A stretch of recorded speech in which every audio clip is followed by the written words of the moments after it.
The sun will come out tomorrow, right, Annie? God, I have always hated that expression, or song, or whatever the hell you want to call it. The sun will come out tomorrow? So what? How miserable do you have to be for that to cheer you up? Hey, I know your life sucks right now, and you don't have any family or friends, but it's gonna be sunny tomorrow. Is that supposed to make you happy? You know what, I've been just as depressed on sunny days as I have been on cloudy ones.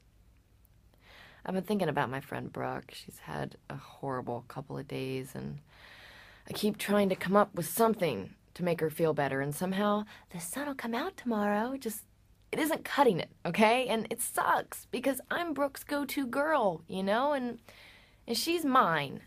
Even when we were little kids, I'd be upset and cutting the heads off my dolls, and there would be Brooke, right next to me.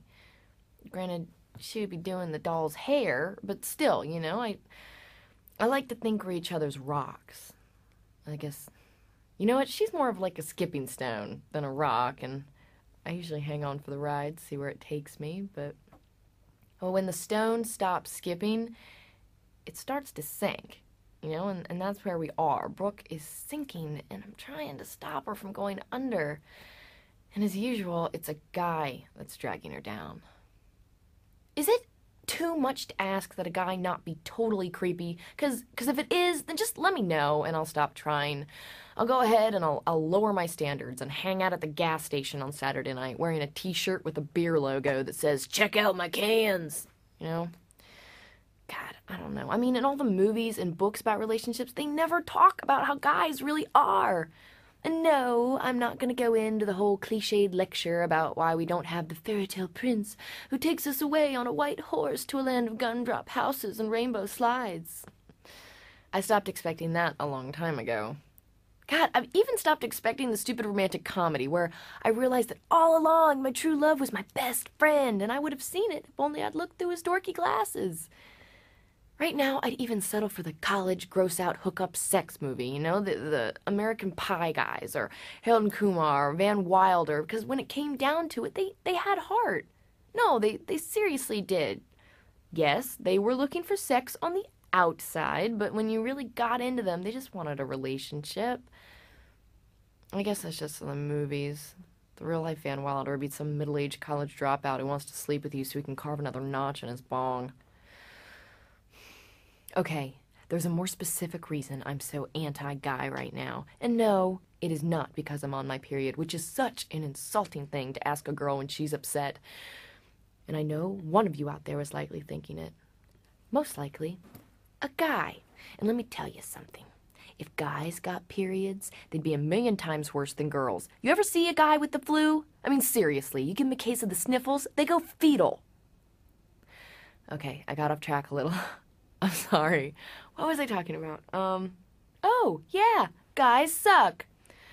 Have any of you heard the name Chris Keller? He's this musician, so you may be familiar with some of his songs, and if this is how you know him, is just a faceless voice over the radio, then consider yourselves lucky, because in real life, he is a complete jerk-off. Can I say that over this thing? Could he sue me for saying it? But if he can be one, I should be allowed to call him one, right? Hey, Chris, honey, if you're listening, you're an idiot. That did make me feel better. It did. Not as good as punching him in the face would feel. Hold on, let me just think about that for a second. Yeah, that would be good.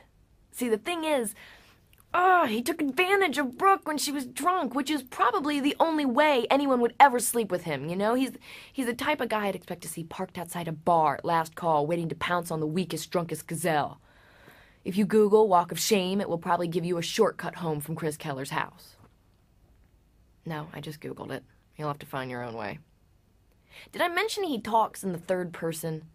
What the hell is that? Anybody out there who talks in the third person, just don't. You sound like this, okay? Peyton is doing her podcast. After she's done, Peyton's gonna sign off and download some music, and then Peyton's gonna get some shut-eye before Peyton's big day tomorrow.